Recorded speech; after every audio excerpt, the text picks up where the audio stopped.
Hey guys, Philosopher here, and today I'm going to talk about building for the Doom Raid on a budget. And so, what I'm going to focus on here is which teams to build if you are just getting into Doom Raid or you are moving from 1.0 to 1.1. Like if you haven't done difficulty 1 before, you're struggling there. We're going to talk about what to build if you have limited resources. I understand we all do, but some more than others. So I'm going to try to do my best to take into account, where people may not have the stars on a character or may have limited characters, that sort of thing.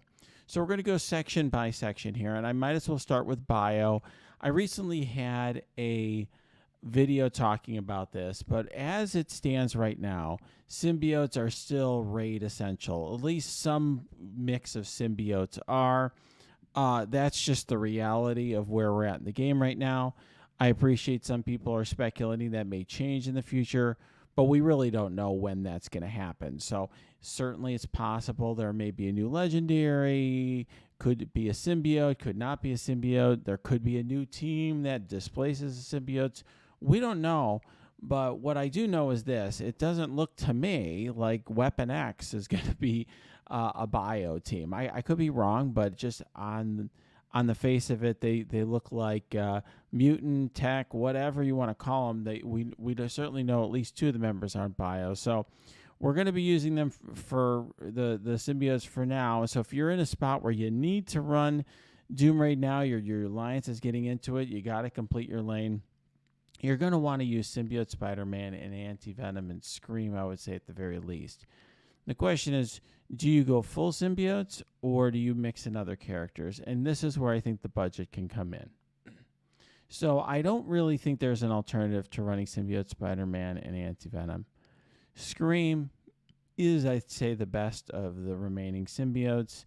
And since you can get her in the arena store, I just don't see any reason not to do that. In other words, this is a free-to-play farmable character now. The question is then, what do you do with the other slots? Well, if you have built up Phyla-Vell for arena, then I certainly think you can substitute Venom in for her. Substitute her in for Venom. Some people do that. They do it even at high levels when they have the option to use Venom. I still think the full team is better, but people are doing very well with Phyla-Vell. The issue, of course, is the number of stars on Phyla-Vell. And what I would just say there is, I think, this is only something you should consider if you want to build up Phyla-Vell anyway. You have her at a decent star level. I don't think if you are at a point where you have a 2-star Phyla-Vell and you're free to play and you're trying to get her out of those arena orbs and struggling to get enough shards of her, that at this point she's going to be viable, certainly at low stars in difficulty 1. You probably are going to be better off with a Venom that you've farmed up to 7 yellow stars, that sort of thing. But, some people are, particularly in the base difficulty, in other words, without the difficulty 1 added challenge of having 75% more damage from the enemies, among other things, people are not only using Phyla-Vell, but also sometimes using Cull Obsidian as the 5th. Why is that? Well, Cull Obsidian gets a lot of death proof, and Phyla-Vell gives drain to characters with death proof, and so he gets all of those out of turn damage attacks, and so when he does those, then he can heal himself back up, and it can be an effective way to go for people who have built up Cull Obsidian already. I do not think you should be building up Cull Obsidian for Doom Raid now, but this is something that, if you, for example, had been using Black Order and Arena in the past, and you already have him built up, that's a way of doing this on a budget. I really don't think there are any other characters in bio that are worth considering. None of these other characters are worth it. One exception could be Black Bolt and Yo-Yo. The thing is, I don't really think that players who have massive Black Bolts and Yo-Yos need this video. In other words, they're probably already sort of older players who have already gotten very far in Doom Raid. But what I will just say is, you can, if you have a big yo-yo, she can substitute for one of the symbiotes. So you can run yo-yo plus 4 symbiotes, and that works very well. Every turn she applies offense down, that heals the symbiotes. She also, by applying offense down, reduces enemies' damage by 50%. That's really great. That's here on her passive, and it is just, essentially an auto apply. As long as she has enough focus, she'll do it. The issue is you have to have a huge yo-yo for this to work. A 2 or 3 star yo-yo isn't going to cut it. She is farmable now, but a lot of players haven't built her up. Can Black Bolt work? Sure, he could work, but particularly if you don't have yo-yo there, he's not going to survive long. So in other words, he's somebody you might be able to bring in for a node. He's fine if, for example, one of your symbiotes dies and you want to throw him in instead of paying for a heal. He can work, but really you want Black Bolt and Yo-Yo with the 3 with, let's say, Symbiote, Spider-Man, Scream, and Anti-Venom. That's a better team. I still think it's inferior to the full symbiote team, but it works. All right, let's go to some of the other sections here. And we'll go right now to Mutant. So Mutant, it's interesting. I think the safest bet in terms of investment is certainly investing in the Axemen. And when you do invest in the Axemen, you really only care about having these 3 characters large. So in other words, Bishop is the most important character to have very big. You want him as a striker. He's the one doing most of the damage. As long as Jubilee can land her debuffs and doesn't die, that's fine. You're not really looking at her for damage. Beast just needs to stay alive. And then these 2, if they get low in health, it's fine because they actually feed speed bar to Beast thanks to the passive on Jubilee, where when an Axeman ally drops below 50% health, she fills speed bar and gives ability energy to Beast. And since Iceman revives himself and Kitty Pryde has all that stealth and so forth, they can be very survivable. So really keeping them small works. Some people, though, because they, for example, don't have these characters large or who don't have the ISO on them, they're substituting other characters, and that can totally work. I think the full team is better, particularly in the first 2 nodes, but throwing in, let's say, the Dad Bros, Longshot, and Shatterstar totally works. And there are people, having no issues completing their lane with that team. The issue, though, is that the boss node is different. So I will just say, by the way, people do ask me, can X Factor work? In base difficulty, very easily. You just throw the X Factor with like Emma Frost or something, no problem. And that's attractive to people because you need them to have ISO to unlock Adam Warlock. The issue is when you move up to difficulty 1, Axemen perform much better, except on the boss node. So on the boss node, you really have 2 options. Either you build your Axemen like super, super large, or you do something where you do Longshot, Shatterstar, and Sinister, where Sinister clones a second Longshot, a trick I've shown you guys in this channel many times in base difficulty. However, you really need to have like Phoenix or Strife or something like that built to try to slow down the enemy, because otherwise they're going to kill your Longshot before your Longshot is able to get cloned and then just start a train where you can auto the node.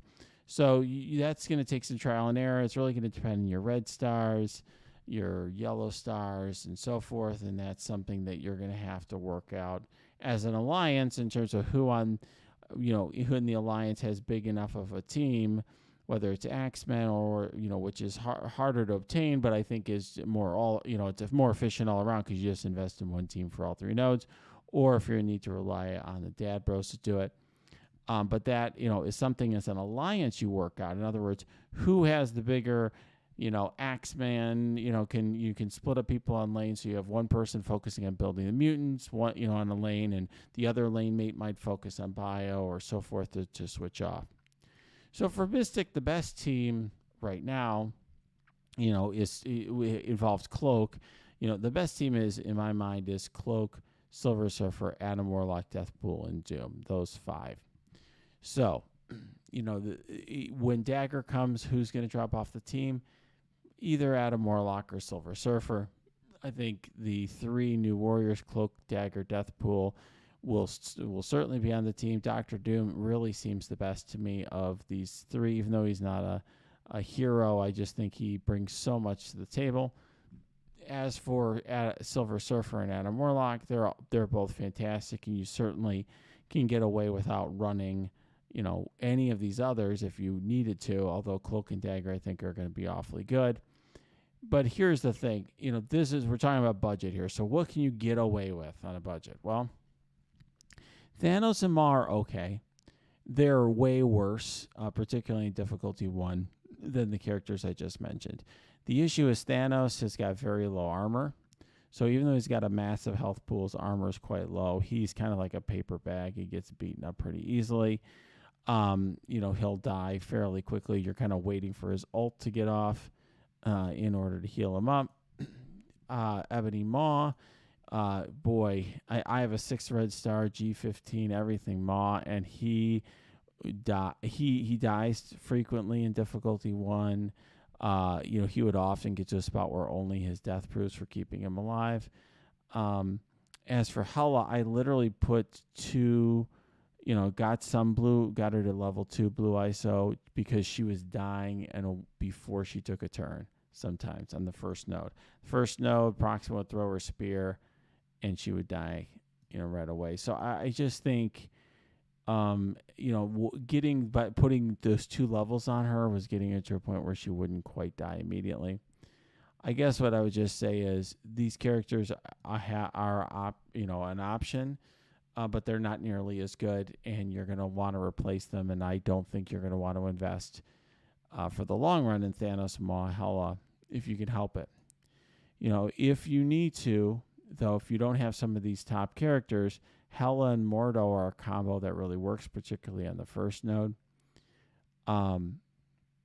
Particularly on the second node. Hela and Mordo are a very useful combo. Moon Knight is surprisingly beefy and can last pretty long.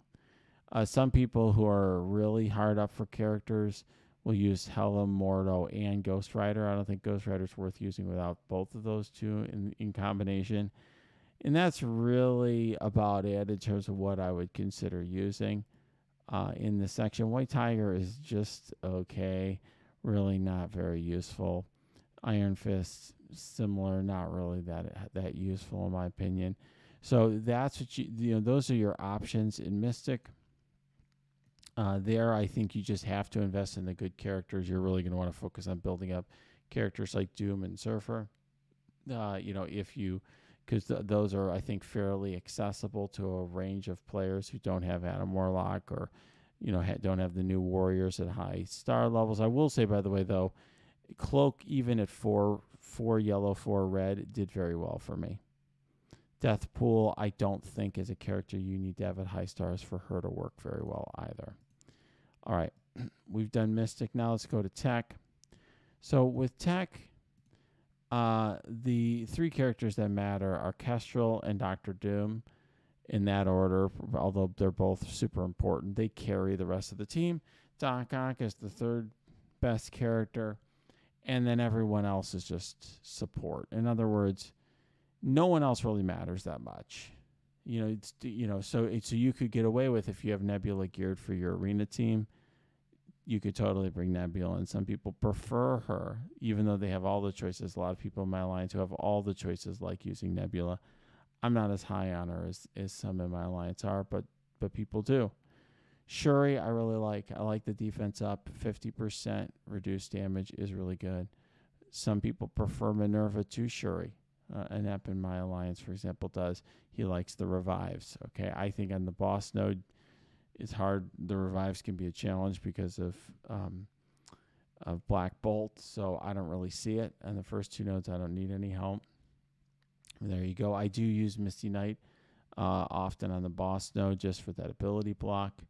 Ghost I used for a long time can be just fine. People you do use Falcon, and they like his special.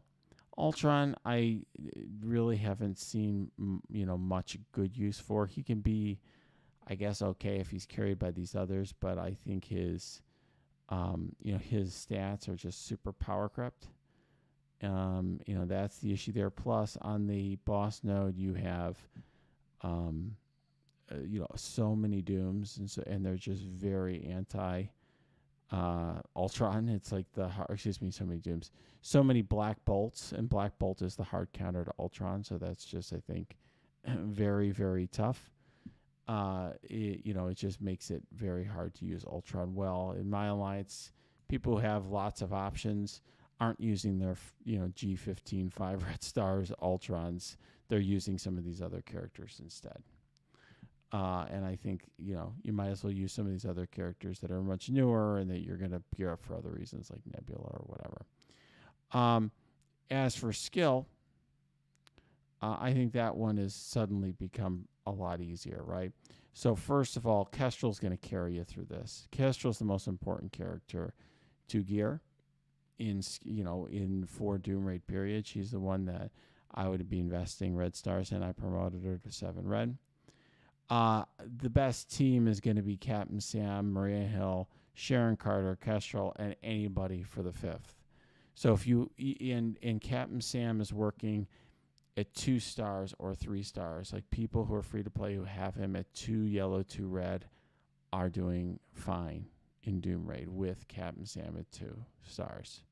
Maria Hill, I'm told by players that have her at low stars that she can be very squishy at, let's say, 3 yellow, 3 red. And there's one guy in my Discord who said that promoting her from 4 yellow, 3 red to 4, getting the 4th red really helped because he was having trouble with her being squishy. At the level I have her, she's not squishy at all, and I just run over difficulty 1. Sharon Carter is not as squishy as Maria Hill, but she's got huge damage. So if you don't have, and I really think most players who are contemplating Doom Raid probably have her at a decent star level because she was an event character. So if you even have a small Captain Sam and Sharon Carter and you really don't have Maria Hill geared, I'd still use those 2 characters with Kestrel. Now, what do I use as the 5th? I use Nick Fury. Okay, I've got a massive Nick Fury, but you don't need to. Okay, in fact, I really think you use any character as the 5th and be fine. So Gamora is fine as the 5th. Moondragon is fine as the 5th. And in fact, before the Secret Avengers were here, that's what people were doing. They were using Gamora and Moondragon. Particularly once you get Captain Sam, really enables Moondragon to be great. But you could totally use Gamora and Moondragon. There are some people using Shang-Chi as a standalone character. People occasionally use Colleen Wing.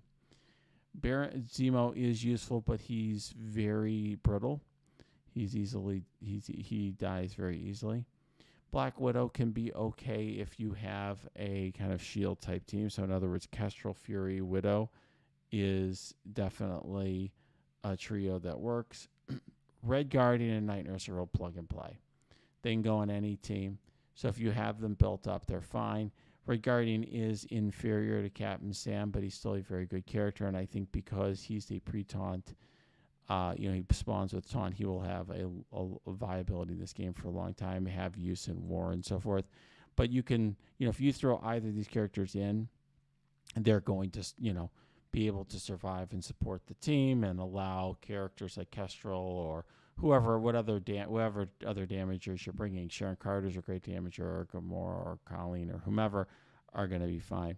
So this is really the section I just think, aside from putting a lot obviously into Kestrel, and it would be ideal to have the Secret Avengers, you can bring a lot of these new OP characters and really just be fine. So this one I think, is the section I wouldn't be worried about. And I would just focus here. You're going to be building up these characters for some other parts of the roster of the game. You're going to really just have to focus some of your unwanted investments in other sections of Doom Raid. All right, guys, I hope this was helpful to you.